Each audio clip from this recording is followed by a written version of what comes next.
Welcome all you geek enthusiasts and nerd aficionados. Masonic Vader here. Yeah, I'm so close. Masonic Vader here with your another nerd podcast. Not nude podcast, nerd podcast. That's later. We do that later. Yeah. Season 3, episode 44. Something about a bird and a plane and something else going on. Whatever. You saw the thing for it earlier. I'm hosting tonight for temporary as our fearless leader is trying to make some money, I guess. There you go. Let's just say he's trying to cast from work, which, it's difficult. So. It's dedication. That's what it is. Absolutely. So right now, filling in his spot is a chair. The chair. A handsome chair. I wish it had a hat on it. Yes. Off to the side like gangster and everything. I am your host, Masonic Vader. Now we're changing things up like we did last week. We're introducing our cast. You guys are telling us what you're nerding out about. Ain't nobody got time for that. Ain't nobody got time. Ain't nobody got time. Ain't nobody got time for that. I can tell you that I am finally nerding out on season 2 of Titans. Finally got into that. I'm about 5 episodes in, and I'm liking it. So much better than the first season, isn't it? You know what? Both seasons are good to me. I really liked it. Yeah. I like the first season. The second season's a little better. Yeah, but it's still a solid season nonetheless. Yeah. So have you gotten to the episode with Connor Kent yet? You know what? I haven't gotten there. So quit ruining it for me. Thank you, sir. Kent. Thanks, Dick. All right. So why the spoiler man is there? I see. What are you nerding out on, sir? Well, this morning I finished my reread of The Wheel of Time. That took a long time to read all 14 books. 4 and 25 years books. ago. Yeah, dude. And here's the thing, like, as much as I love that series, it ends very abruptly. Like, it's kind of like, and we're done. I think it's just because everyone was just so done at that point. They were like, how long is this series? Well, and also the author died? And that last book, like most of it is just describing war movements. It's just the whole thing is a battle, which it gets kind of depressing. But then there's no epilogue. There's no Breakfast Club ending. We don't get to figure out how these people live in the future. It's just, book's done. It's more like, I'm done typing this shit. I'm done. Well, Robert was dead at that point. So, yeah. He was definitely done typing. I have been playing Fallout 4 continuously. I've done 1 out of the 4 endings so far. I'm currently playing through the second one. So far, I've done the Railroad ending. I'm working on the Minutemen ending. And then I'm going to do Brotherhood, and then Brotherhood Steel, and then Institute. And then let's see what else. I'm in the middle of watching the Maze Runner series, which I had never seen before.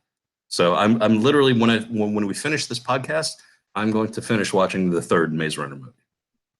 Nice. And well, that's the podcast. You took so long. We're done. There you go, guys. Yeah, we're done. Yeah. I had too much stuff that I was geeking out about. All right, now joining us, we have Super Hoovian. How you doing, Super? I'm a little tired, but otherwise pretty good. What are you geeking out on this week? I caught up on a bunch of stuff from this season. So I watched all 7 episodes of This Is Us for the new season. I've watched the 7 episodes of Blue Bloods. I caught up on Modern Family, and then I watched the premiere of Arrow. I watched the premiere of Arrow. So a lot. I caught up on a lot this week. I am loving the DCEU CW stuff this season. It's all tangled together. It's wonderful. All tangled together. I like the way that they started off. I mean, you tripped out for a minute because I was like, wait, I didn't want to restart the series. I wanted to restart the season 8 or whatever. And then I realized that it wasn't actually the pilot. So it's like, it takes you back to the beginning. Yes, that was very confusing, wasn't it? Yeah, it was very confusing because I was like, no, and then I kept pausing it, and I'm like, this is season 8, episode 1. I was like, what the hell? And then I realized we've seen this before. Yeah, and so there's little subtle differences, and you realize that I don't remember, is he dreaming or is he in another world? It's another world. No, yeah, he was in Earth 2 for it. Earth 2, okay. So that was interesting. So it kind of made me re-love the series again. I mean, I know that the series has had its ups and downs more than any other, I think, of the Arrowverse world, but I really am going to be sad to see it go. I personally was very confused about how Felicity was not going to be part of season 8 because I know. Bat Rickards bowed out at the end of season 7, but they've made it work. Like they've made it relatable and understandable. And she is coming back for at least a couple something at the end because they shot some pictures with her on the set. Oh, so good. I think she's going to be in the finale in some way, shape, or form, or maybe the last She couple needs episodes. to. Yeah. She needs to. There's no way that you can't not have that character in the series. Absolutely. Now, Yeah. also, can I go back on before we put our next person in there? That there was 2 things I was geeking out on. I did see the new Terminator movie this last weekend, and Ooh, I'm going to take the kid to see it. Yeah, I like the nostalgia of it, and I'm looking forward to this weekend seeing Midway because that looks awesome. So, joining about us, the aircraft carrier? Yeah, no, about the actual battle. Oh, okay. It's got a nice Pearl Harbor kind of feel to it with all the great. But without the Michael Bayness? Yeah, Michael Bendis, Sigma, all that stuff. It looks great. Hopefully, no love scene with it. But hey, now joining us there, I just see that he's plugged on there. It's our fearless leader, Mest. How you doing, sir? Oh, I'm fantastic. Can you hear me? We can hear you. We can indeed. Okay, cool. Sail? All right. Hey, Mess, you know what? Had some. You know what? Ken gets to host this episode, and you get to be a participant. How do you feel about that? Sure. No. Mest, what are you geeking out on, sir? Geeking out. Okay, so as if anybody checked out my Twitch channel last night on the Mess 5150 channel, I picked up Death Stranding yesterday, and oh my God, the game is beautiful. The game is amazing. I love how much I've seen of Guillermo del Toro in the game already, right in the first hour. But I'm so confused. I'm so confused on the game. I am so confused as well. I watched your Twitch channel for a little bit, or on this channel. I watched you play that game, and I still don't know what the hell it is. What is that game? There is no defining. It is a Kojima game. That's what it is. That's Kojima is known for screwing with his players, but making some amazing, fantastic games. And this is Kojima being completely unhinged because it is a Kojima production. It is not with Konami. He's away from Konami, and now it's This let's is just do a whatever. master So, at work.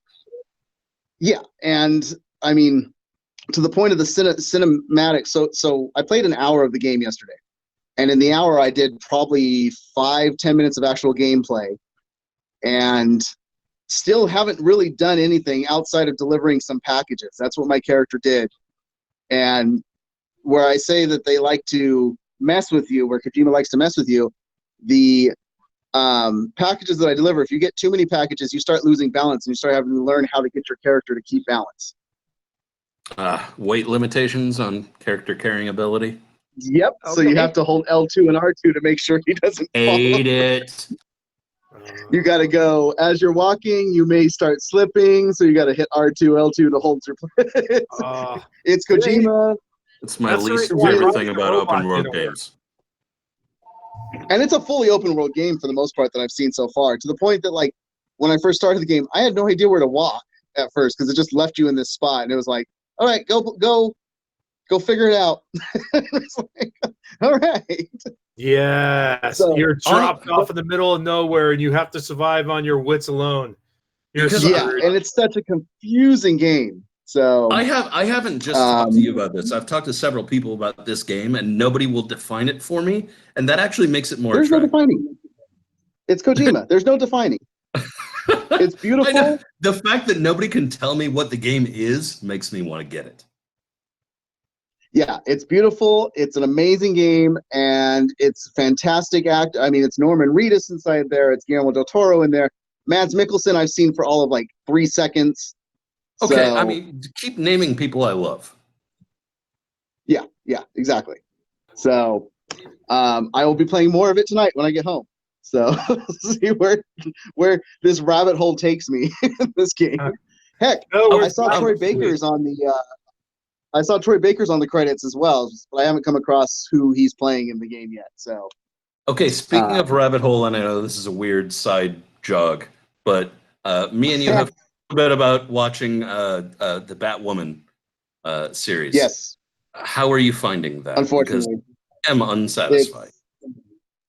It's rough, and here's the thing: the reason I was watching it was my stupid IMDb list that has me on my Arrow binge, because when Elseworlds happens, she's already Batwoman, so they just figure this whole season takes place before the Elseworlds, so they're making me watch it as the episodes are coming out to catch up, I guess. And I think her character was better in Elseworlds, and they've made it a lot worse for her own series. So that's the painful part. Batwoman, the only I'm still watching that show is because I know it's going to be part of the massive crossover.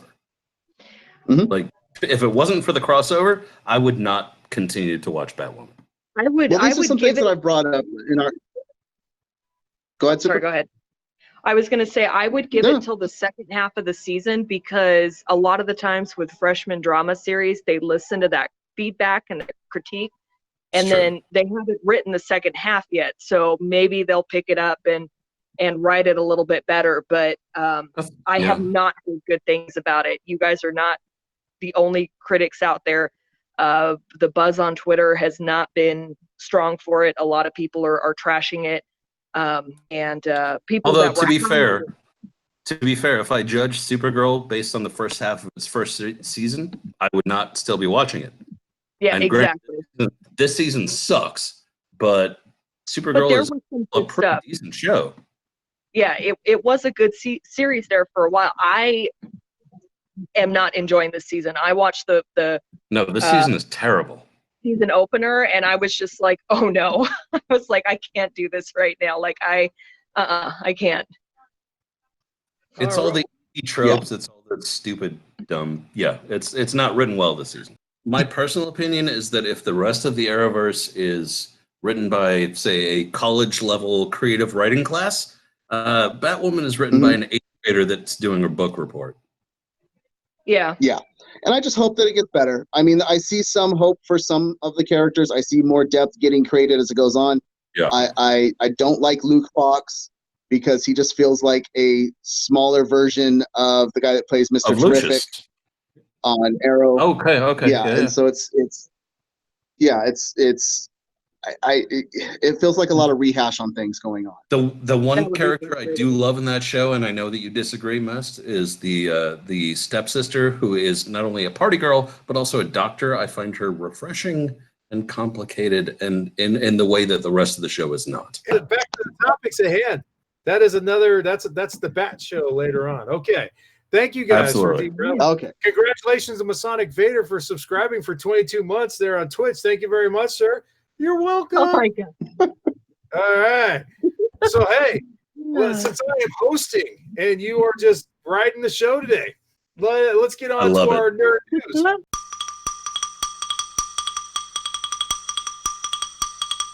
First thing we're going to be talking about is the new Batman movie coming up. Robert Pattinson's Batman. It looks like the way they're going to fix it is by actually putting a cast around the guy that no one wants to be Batman. Huge cast. Yes. Huge cast. So over the week, it looks like they have confirmed, if I'm not mistaken, or at least in talks with, Andy Serkis playing Alfred Pennyworth. Colin Farrell. Weird choice, but I like it. Colin Farrell as the Penguin. And Matthew McConaughey rumored to be Harvey Dent. Yes, not locked down, but in talk. Lockdown. Keyword. Keyword. Rumored. Okay. Keyword rumored on Matthew McConaughey. I looked everywhere for legitimate, actual, like he's in talks or anything like that. Not one legitimate site had that. In fact, the one site that I used for our topic to talk about said, linked to We Got This Covered about potentially talking to Matthew McConaughey. I went to the link. The link says nothing about Matthew McConaughey. It just says that only Harvey Dent's going to be in the first film and that it'll be Two-Face later. Not one word about Matthew McConaughey. In fact, it says another actor was in talks. So I don't know how this blew up, It was but a very I love the unreliable casting rumor. that happened. So Yeah. so let's break down these castings. Let's start with Andy Serkis going for Alfred Pennyworth, being the new Alfred. What are your thoughts on that? Super. Not the role I would have seen him in, because of his character and his great ability to adapt and blend. It seems, even though I think Michael Caine, my favorite Alfred has been Michael Caine. Yes, Because absolutely. he's so sassy and whatnot. But I just think Alfred's, until Michael Caine came around, Alfred's always been a background character in all of the movies and the TV shows. And so to put someone like him who has such a strong presence, it could be good or it could be bad. It depends on the writing. But I love Andy Serkis. I just would have seen him more as a villain than an Alfred. Gotcha. I see. Yeah, Andy Serkis is as Super said, fantastically adaptable actor. Like, this guy has done everything from Gollum to what was his name in the MCU? Claw. He is Villain in Claw, Black Panther. yeah, Ulysses Claw. Yeah, the guy is amazing, and I just look. Anytime somebody gets cast as an iconic character, we always have resistance to it. You know, Heath Ledger as the Joker, Joaquin Phoenix as the Joker. A lot of this is Batman related. Jared Leto at the Joker. Oh, that's a bad example. With Jared Leto as no, he should stay as a front man for 30 Seconds to Mars. But Andy Serkis is such a good actor with so much range that I can't help but think that whatever he does with that character will be good. I have to believe that. But this cast is so phenomenal. There's other than Robert Pattinson as Bruce Wayne, which we've talked about, and we'll see how that works out, the cast that they're building around him is stellar. Paul Dano. Absolutely. Mess. The Riddler. Throw your sense in here, sir. What do you think? I thought you were still talking. We are. You're now talking. One, I really want to see a CGI old man with Andy Serkis playing him. Yeah. He's got to wear dots on his face at some point. It's Golem when he's young. It's Golem when he's young. Young Golem. Yes. So that's and anything's got to be better than Alfred from the Joker. Yeah. So Alfred I like the Andy Serkis cast. Or no, the Alfred from Batman and Robin. That was a terrible Alfred. What, the old guy from the original? No, the old guy from from Batman and Robin. 3 films. No, the one from Batman and Robin with Clooney. Like, everything about that movie was bad. Yeah, dude, he was an awesome Alfred. He used them for 3 movies. Exactly. That was the only Alfred that transversed every film up until that time. Yeah, and then he died. And so they had the consummate Butler guy. I did not say he was bad in the other ones. I specifically said the Batman and Robin. Batman and Robin was just a bad movie. I didn't like anything about it. Yeah, bad nipples are never good. There's no denying that. I don't think that film actually happened. But I changed my idea now. Instead of getting a CGI old man as Andy Serkis, I want Andy Serkis to be playing like a Mr. Belvedere CGI Alfred. Oh my gosh. No, I wanted to be like Tim Curry's Mr. Body from Clue. You know what though? I'm excited for him because where he was actually playing Claw in Marvel, it showed him showed a different side of his acting because up until then a lot of his acting was the CGI. Hey, I could do all this Kong, freaking Lord of the Rings. All this stuff has been behind the scenes, and so when I saw him play, it was just him. Yeah, when I saw him playing Claw, it was a different type of actor, which was awesome. A good one. Yeah, and I like that ability. So I could see him pulling off a smart-ass Alfred Pennyworth.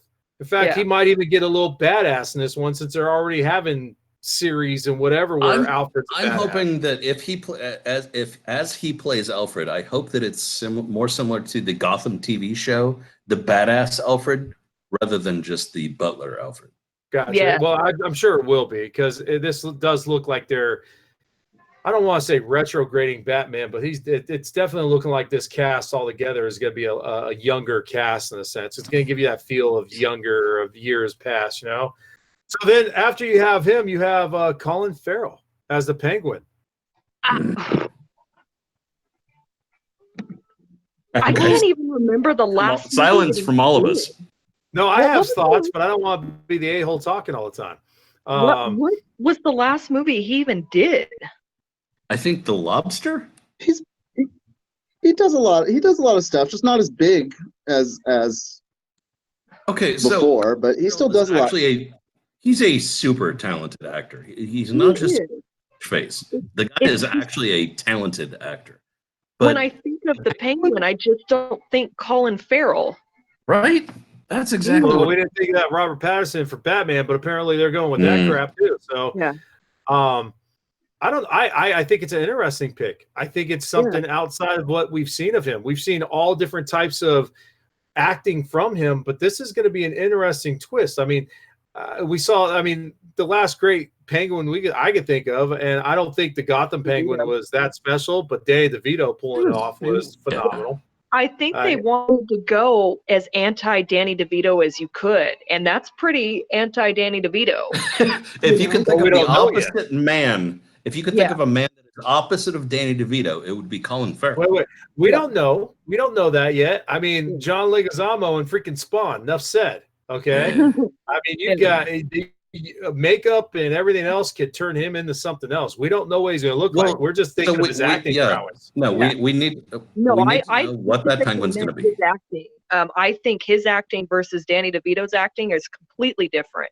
Method, style, approach, everything is completely different from Danny DeVito. So I think he's a good actor. It's just if I had thought Batman pick for him, I don't know if I would have gone Penguin first off.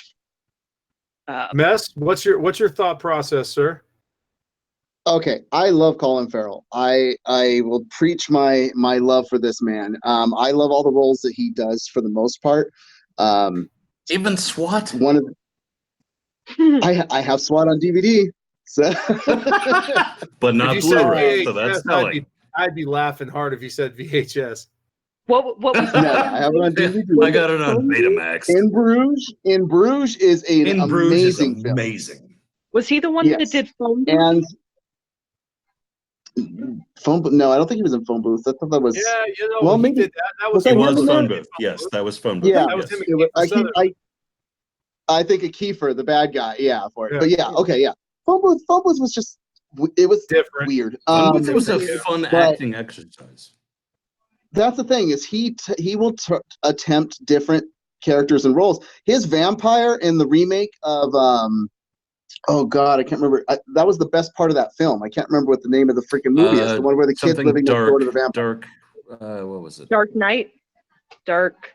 No. It was not his. It's a remake of an old '80s film. David Tennant was in it as well. Yes, I know exactly what you're talking about. The intricacies that he does for that character, where he's like sniffing the air before he walks. I mean, Colin Farrell is a great actor. The problem with Colin Farrell is I like him so much that I love seeing him in a comic book film. And the first time I saw that, he burned me really badly because Bullseye was horrific. Oh God, Bullseye was terrible. Are we going to blame that on Colin Farrell or the entire movie? How about that? The whole movie. Honestly, the whole movie. Hey, he literally had a bullseye in his forehead. Come on. Was that his idea? No, that was his character that they said, hey, by the way, we're going to put a bullseye on your freaking forehead. Okay? He was given a broad spectrum. Like, you know what? You're going to be the bad guy. And he did what he could with it. He was a bad guy in Alexander, too. Yeah, but I did like his the one thing with Bullseye, I did like the scene where he's really, really annoyed and flicks the peanut into the person's throat. Yeah, that was pretty good. Or kills him with the paper clip. Come on, that's genius. So I do like the casting, but if I get burned for a second time as the Penguin, I don't ever want to see him in a comic book film again. I respect it. I respect that casting. Heath Ledger Joker, we never thought it would work. It worked like crazy. I think Colin Farrell as the Penguin could really work. Depends on how they approach it. And once it all depends on the writing. Yeah, really going does off and going off of Super's comments, yeah, everything is going to be opposite of what we now consider. They've been able to break. I think Heath Ledger did that for comic books. When Heath Ledger broke out the Joker and was so successful, it made an opportunity for everybody to say, "Okay, we can make characters that you've grown up on different and still be successful." And that's where there is no Joaquin Phoenix Joker without the Heath Ledger Joker. Absolutely. Exactly. And before that, Jack Nicholson, blah, blah, blah. So, I mean, it was good to show that they can make a more realistic versus a more jokey. So I could see them pulling this off. Like I said, I've seen the Gotham Penguin. I think he's going to be – I think this is going to be a much better than the Gotham Penguin.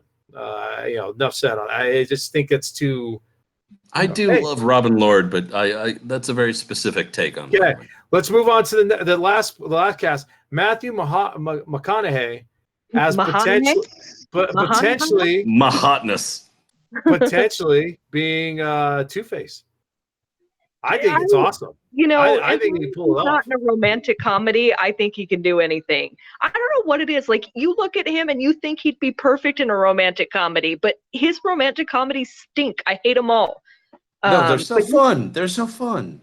Oh God, no, I did. Well, I'm not a big rom-com person anyway, so that probably has. How to Lose a Guy in 10 Days? Come on, that's magic. Oh, I forgot he was in that one. That one was actually pretty good. Dazed and Confused. I was thinking of what's that stupid one where he gets like kidnapped by all his ex-girlfriends and like tied to a chair and thrown down. Oh yeah, Ghosts of Girlfriends Past. Oh, so awful. So let's stay on topic here. How about him as Two-Face? Stay on topic. Two-Face McConaughey. Yeah, I think he could pull it off. Because he's got that charm. When Harvey Dent is Harvey Dent, he's got that suave kind of charm, and then I could see him flipping and being the dark side.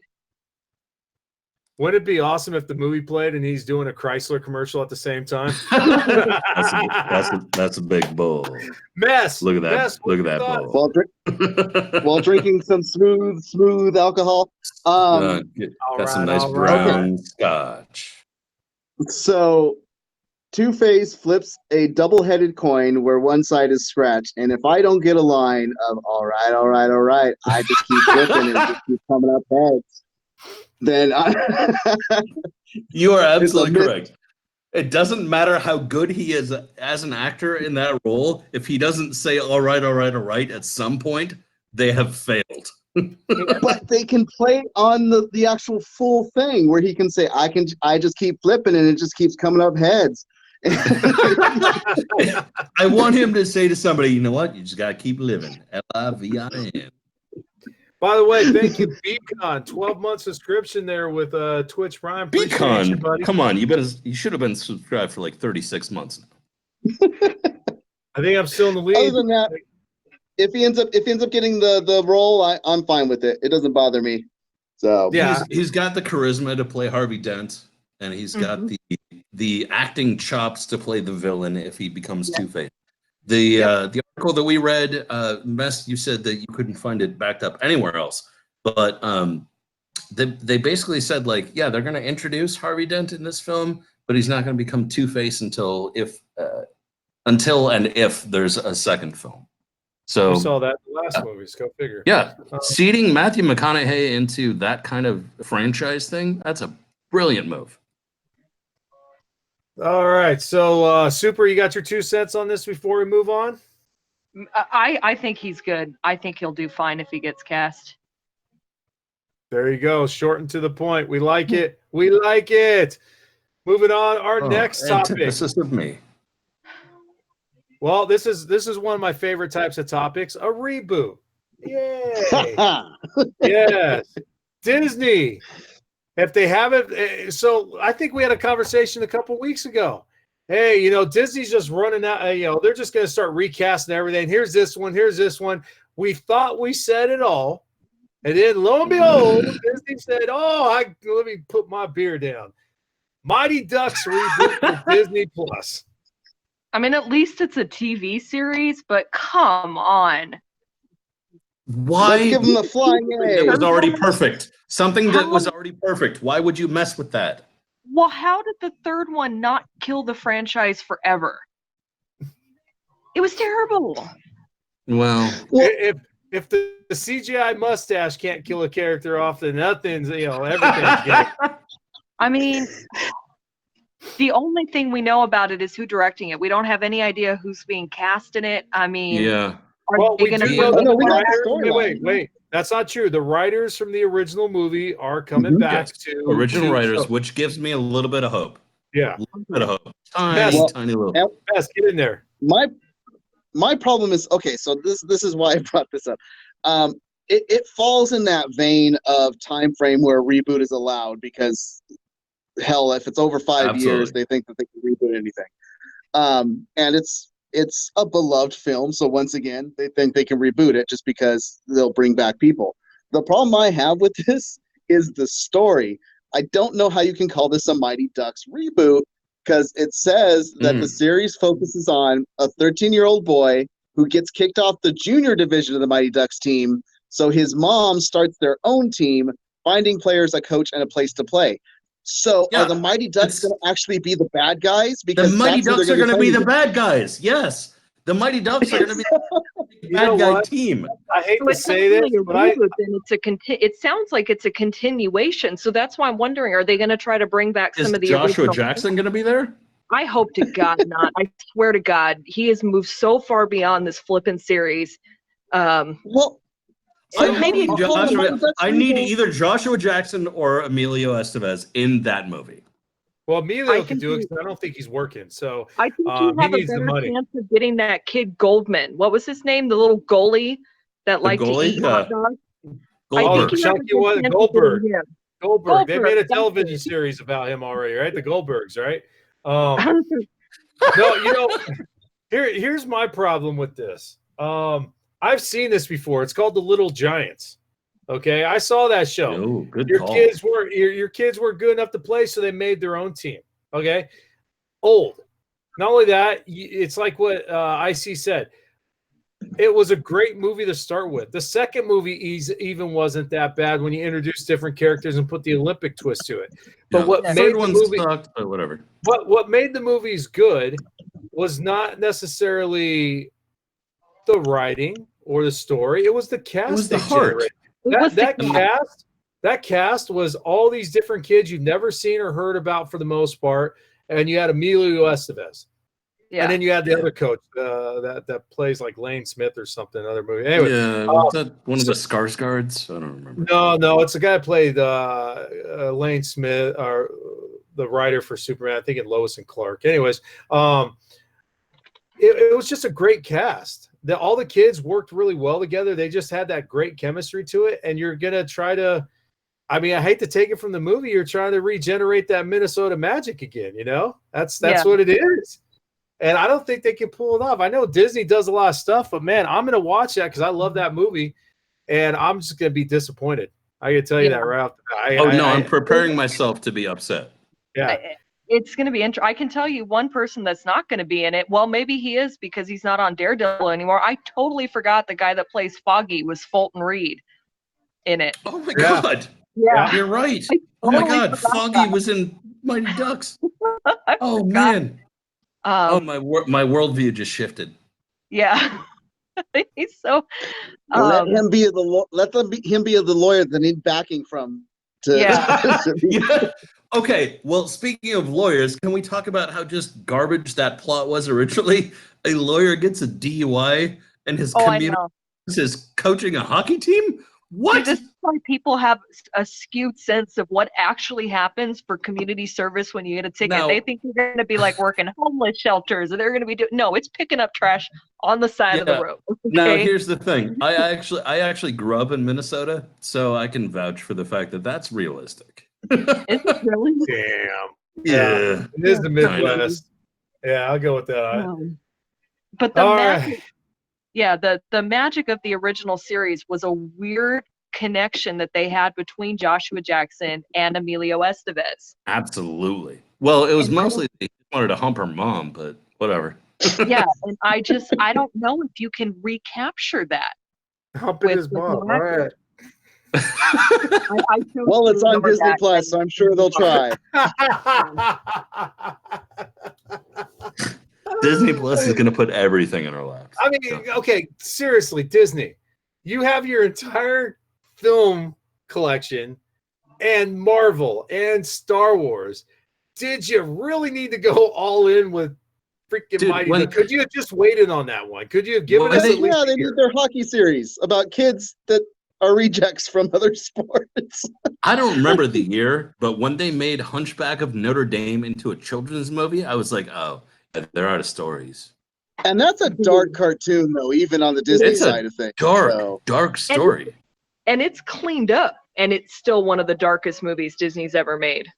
So, it's creepy. And we're not talking about the lighting. No.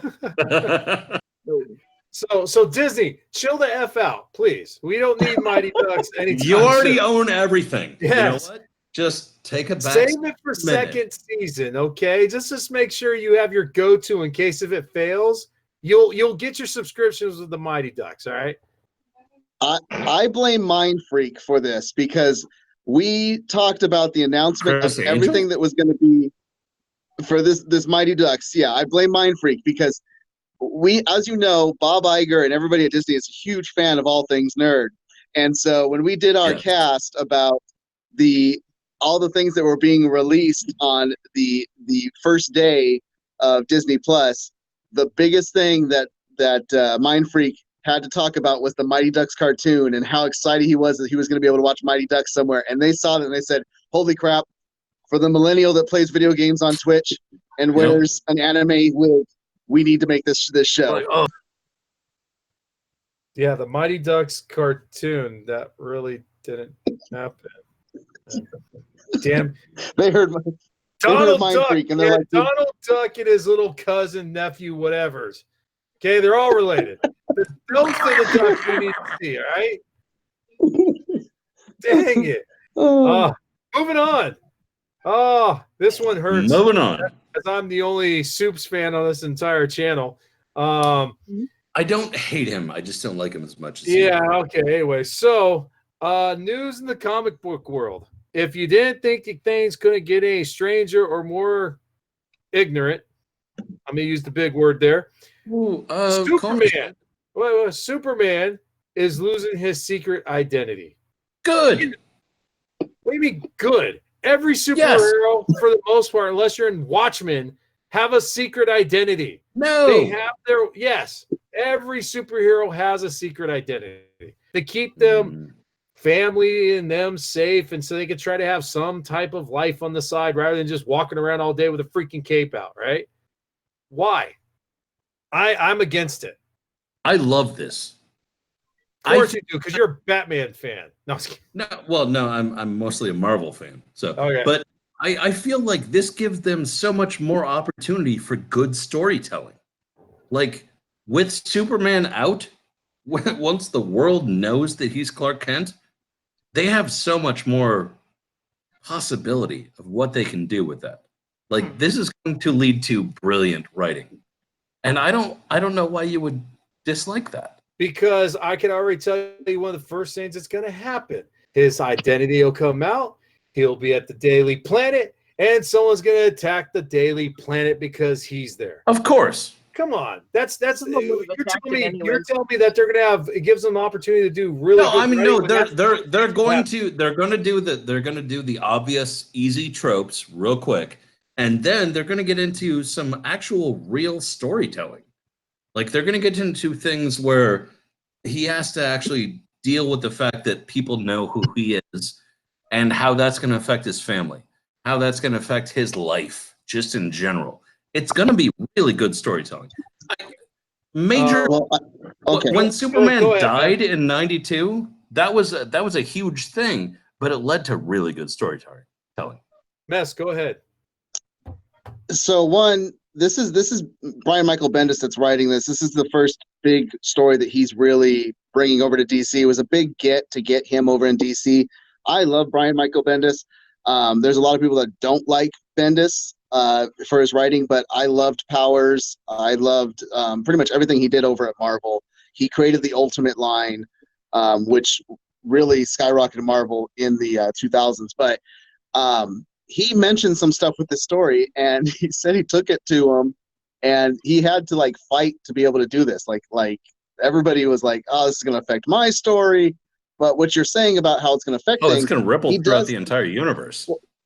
Well, he makes a comment on even the small stuff. He says it affects business, how it affects the Daily Planet, how it affects how he gets his stories. So they're going to look at him as a reporter. They said how people perceive his stories that he gets. One of my favorite comments was, does he have to give his Pulitzer back? Yeah. Yeah, and he said they're going to address all that stuff quickly. The biggest thing that he said with this, and I say lies because this is always what I hear, and I don't know if it's actually going to, I'm going to see if they can sit through with this. He says that they will not go back on this, that he will forever in the future have his identity out there, that it's not going to ever be. This is canon now. Yeah. And I don't know if they're going to keep that. I mean, I thought the funniest thing about this whole getting rid of his secret identity was that the way that people read comic books now, the kids, the younger generation that reads comic books now, look at people's secret identities as being like a troll on the internet. And I guess, you got to adapt storytelling to the current generation. And that's why they're getting rid of his identity, so that Superman's not considered a troll. Oh my God, that's the stupidest reason you could ever do. It's lame. I mean, because here's what'll end up happening.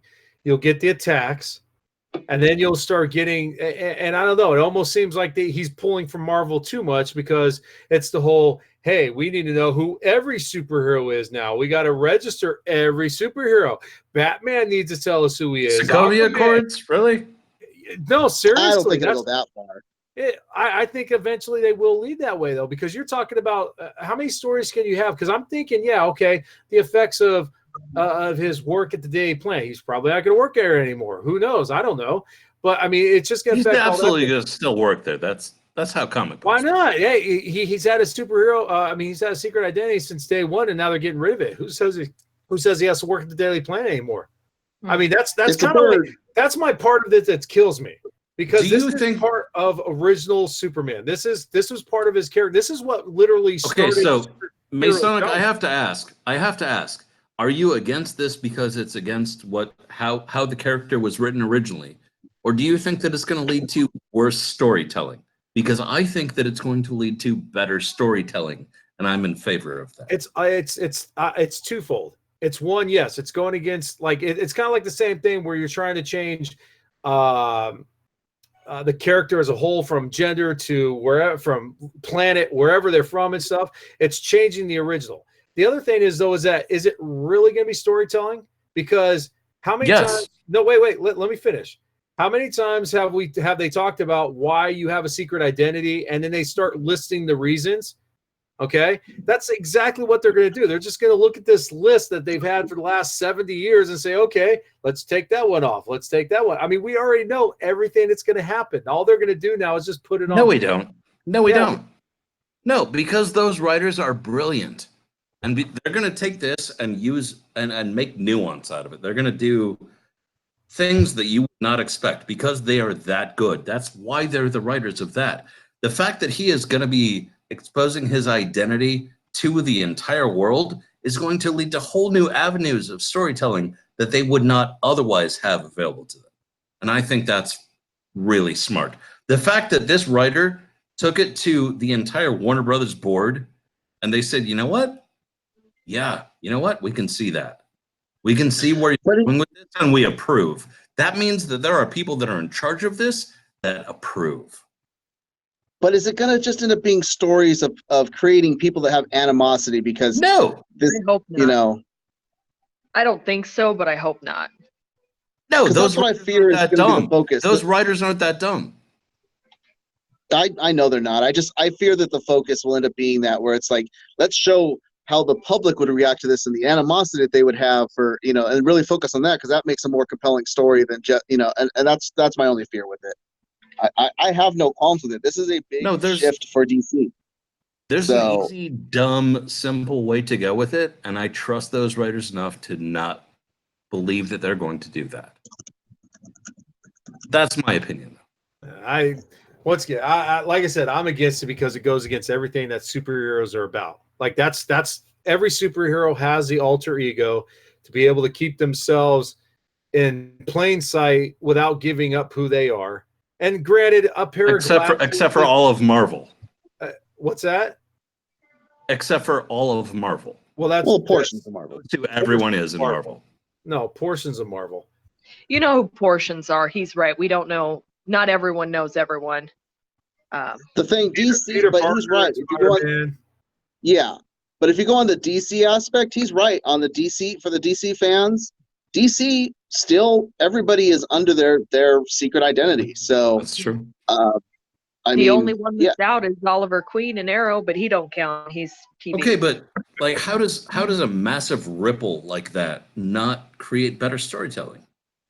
Oh, it's gonna. I think it's gonna be creating compelling stories. I want to see how long is it gonna last, because Death of Superman, like you said, had a story. They have said it's going to last forever once he's out. Yes, and I agree. I've heard that before from writers. Mess jumped on that too. Death of Superman was supposed to be the end of Superman, and they realized what happened and said, "Oh, we can't kill number one. We got to bring him back." That's what it was. Is Masonic Vader saying we can't trust DC? If there's enough fan uproar, this goes away really quick. It's going to be like he says. It's not anything alternate universe. It's not Mr. Mixelplex, whatever. But I guarantee the second there's uproar and it's not going well and it's hurting sales, all of a sudden it's going to be, oh well, this is what was going on, and So I see this working lasting, but that's me. I just don't want it to be a trail effect. I'm fine with doing it with Superman. But don't go like, oh, it did so well to sell stories and give us more creativity. Now let's put Batman out there. Now let's put, Oh no, yeah, no. No, they're doing Batman. They're going to do the Sokovia thing for it. They are. I hate to say it. I don't know if they could though, because that would go so against the dynamic of Batman and Superman. I mean, putting Superman into that, like pushing Batman to like, you have to let people know your secret identity. It's not, Superman's not that type of character, but who knows? I hope they don't. If they do that, that's really gonna piss me off, because then that is just copying Marvel. Well, I mean, come on, that's literally what it's happening right here. You're bringing a Marvel writer over the DC, and he's a great writer. I agree with you 100%. But it starts off the fact that he's doing something that Marvel's done. It's like, oh, maybe that's why they brought him over. No, they brought him over because he's an amazing writer, and they backed up the Brinks truck to him to tell him to come write for him. Yeah, they did. They backed up a buttload of gold. So this will be a continuation somewhere down the line, probably in season 4. We'll see. All right, let's go into. Let's see here. Let's go into our trailer reactions. All right, let's check these out. What is that again? How do you want to say it? In a world. In a world. In a city, in a town, in a world, they thought they had it all figured out. But there was one thing they didn't plan on. In a world where some people have seen trailers and other people have not, Super Hooving Freak is going to describe them to you right now. Oh, which one are we talking about? Are we talking about a color? Like, I dropped. No, you're just being introduced. So let's start. Oh my God! Please include that in the cut. You're going to talk about Diablo 4. Go ahead. Well, I have no frame of reference for anything about this game because I haven't played it at all. But I mean, you opened with a guy drinking from a water jug, so that screams super exciting to me. Looked real realistic. I was like, excellent. They drink water in this game. Perfect. The fight scenes actually looked really cool, though. It looked like there were people that were working in tandem, so you saw some magic going on, and you saw I don't know what he was using, an axe or something, but it looked fun. It looked really realistic. There was blood everywhere. I mean, water and blood, how can you go wrong? So when they actually be like your tagline. I can see it right now. Can you wait, hold on a second. Can you imagine this? They've released the game, and at the end they're showing all like the reviews. They drink water from a jug. No, I want that to be Sarah's tagline: water and blood. How can you go wrong? How can you go wrong? But it was just like the weirdest opening. It's just a dude in a field drinking water from a jug for like 10 seconds. I was like, It's kind of fantastic. like a girl putting on her makeup for PlayStation 5. Right? For those listening to only the audio podcast, she just did a peace sign. Peace. Or the okay. Wait, is this even allowed anymore? Are we allowed to do the okay symbol? Thumbs up. Just don't put it around your knee. No. All right. Yeah. Thumbs up. Thumbs up. I see. You said you saw some of it, correct? No, I have never played Diablo. I have What? never cared about Diablo. Yeah.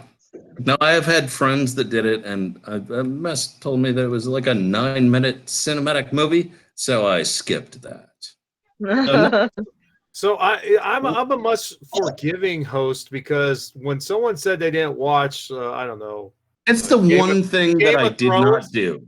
Boy, someone got roasted when they talked about not watching Game of Thrones. Diablo is like part of the original video game. Are you still so sure about that? Yes, because Diablo is like part of the original video game. Like if you play video games in the golden age, Diablo is one of them. I don't. That's disagreeing with me, by the way. Diablo. I know what the game is. You're wandering around. You're killing demons. It's a lot about loot carrying. You know, you have to fit things into your capacity. I don't want to play that game. I don't. Go for it, man. Peteopolis in the chat room says Diablo is the shit. You should play it because of that. Well, Diablo is shit, so whatever. No, it's not. It's just not for me. It's not for me. No. Okay? This is the biggest thing. Blizzard has been under so much ridicule lately because they've been losing a lot of creators, getting rid of people, and so everybody's really upset with Blizzard that they needed something to get the wave of anger off of them. How do you do that? You release a trailer, a 9-minute cinematic trailer for one of your biggest franchises. And it's a good trailer. It's a 9 minutes. Do not unsubscribe, Peteopolis. We do not, our views and opinions are not those of IC Zorro. Peteopolis. Pretty soon you're going to not you know see me. Zorro. I'm a dick. You're not going to see Zorro anymore. Not just kidding. So this 9-minute trailer was actually kind of entertaining, even if you don't watch or play the game. It was a little entertaining 9-minute thing. Now, I definitely saw a lot of stuff in there that had references to other pop culture for me.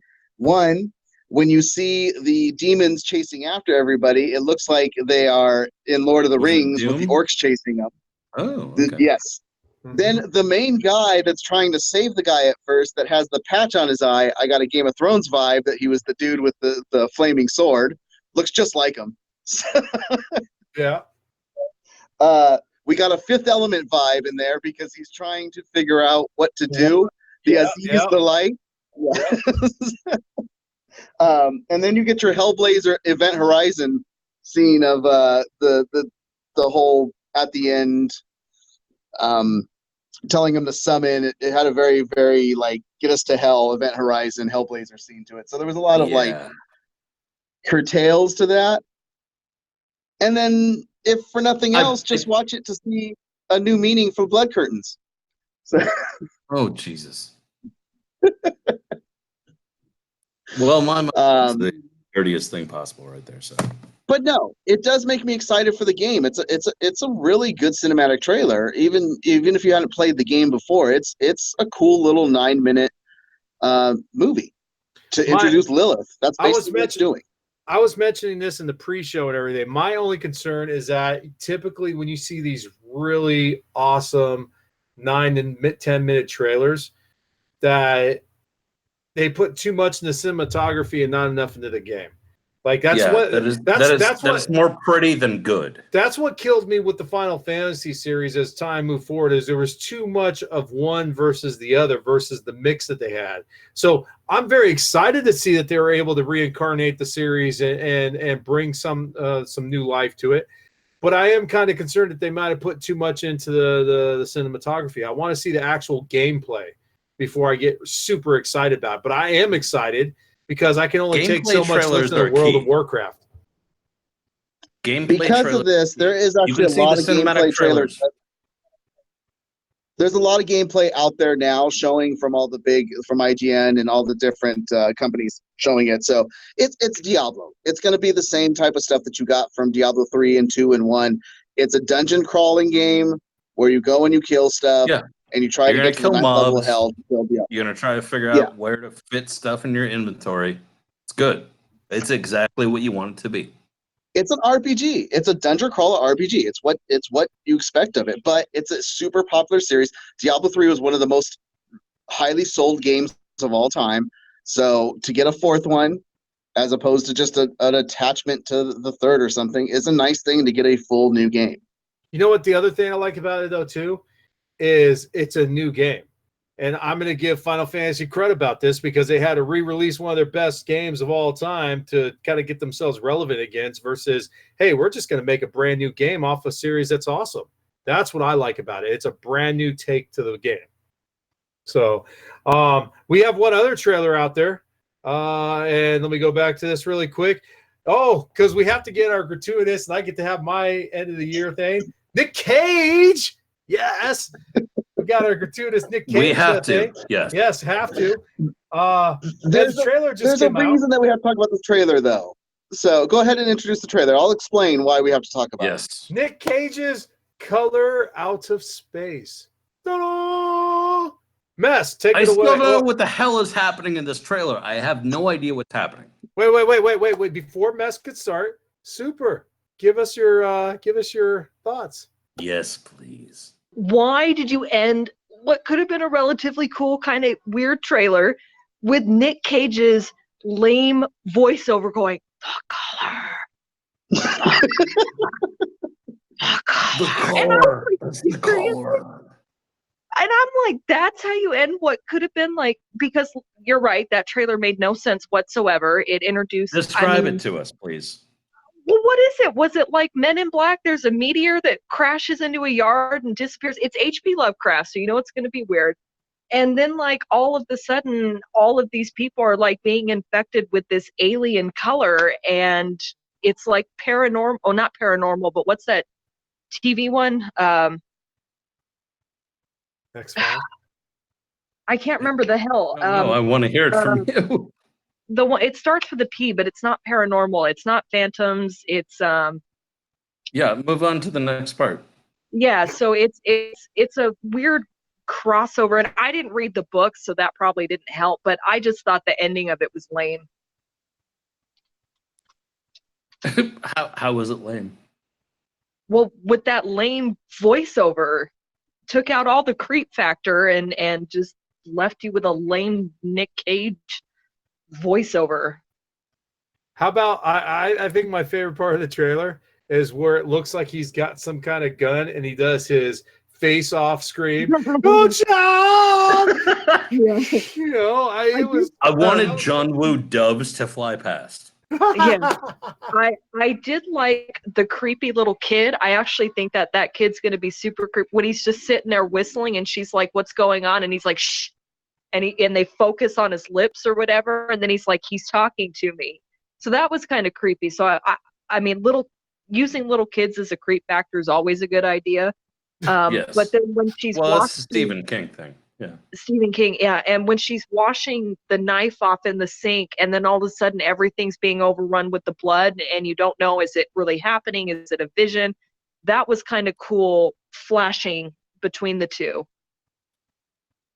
Mest, we talked about this pre-show.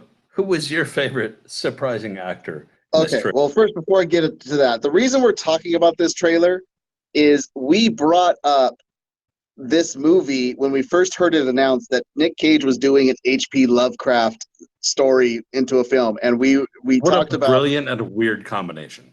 Episodes before where like, what do we expect out of a Nick Cage H.P. Lovecraft story? And you know that's the whole reason we have to react to this trailer. I want tentacles that tell me that they're more important than anything else. 2, all I can think of right now outside of my favorite part of the trailer is 1, Super has brought up Phantoms, yo. Phantoms, yo. Big Silent Bob reference for you. And 3, that she thinks little kids are creepy. So Yeah. That's all I'm getting out of this. That's fair.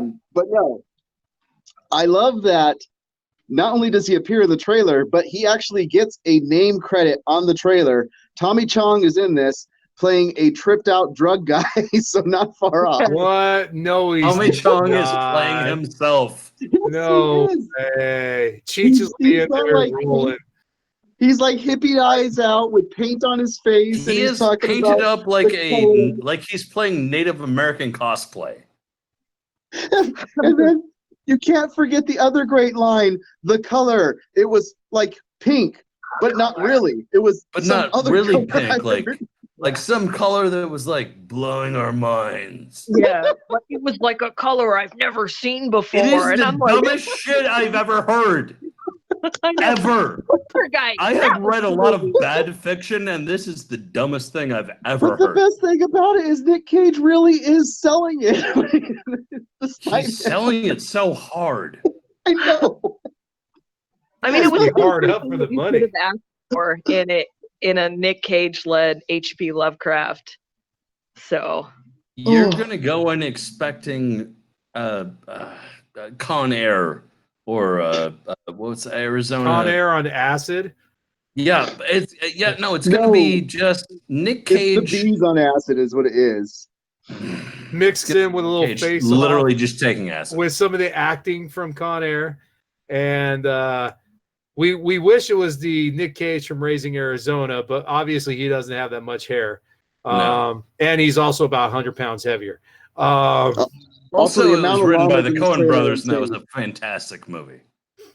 The amount of llamas in this trailer are absolutely insane. So, The amount of llamas. Dude, I don't even know where to go with it. Like I'm watching the trailer, and the only thing I'm thinking is, Mess, what the hell, dude? Seriously, what the hell are we even talking It was about? this purely movie because for? Nick Cage is in it. There It's is Nick no Cage. other one, reason that we is in watch it. that. Two, one, it's because Nick Cage is in it. Two, it's because it was an actual topic when we first heard the announcement of it. No, So- yeah, I'll explain it right now for everybody who's picked up on us this year. At the end of every year, we have a couple shows we do. There's one that's broken up into 2 episodes, which is a recap of our greatest hits.